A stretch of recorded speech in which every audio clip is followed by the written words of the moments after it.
¿Existe algún otro divulgador o autor que haga una crítica tan sistemática a la filosofía como tú? No lo conozco yo, no lo conozco, la verdad. Solo eres una antifilosofía, aun cuando científicos de verdad tú no lo eres, dedican parte a estudiarla y ejemplos sobran. Y, ay, es el argumento de siempre. Ay, pero hay científicos que son católicos, entonces Dios existe y Cristo es nuestro Salvador. No. Bueno, pero hay científicos que son musulmanes. Todos los que desarrollaron la edad de oro del Islam hasta el siglo XII eran musulmanes. Ah, entonces Alá es el verdadero Dios, ¿no? Bueno, no hay científicos budistas. Ah, entonces el budismo es cierto, y el dharma, y el karma, y el pharma, y el totarma. Es decir, el hecho de que un filósofo, un científico estudie filosofía o sea cristiano o judío o lo que sea, es irrelevante para su labor como científico.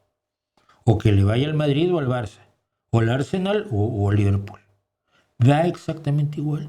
Pero ustedes siempre quieren obtener prestigio por asociación, que es lo que yo me rehúso a hacer con mis ideas. Analiza mis ideas por lo que son, no pues si se asocian con un filósofo o con otro. Pero en fin, no van a poder ustedes nunca ser lo suficientemente racionales como para preguntarse cosas incómodas sobre la filosofía, porque no es una posición racional. La que tienen ustedes es una posición religiosa. La filosofía tiene que funcionar perfecto y no es posible criticarla. Quien lo critica es un puto hereje. Y es la actitud que han asumido incesantemente conmigo todos los filósofos. Y nada más por eso voy pensando que tengo algo de razón. No sé si toda, pero algo sin duda tengo.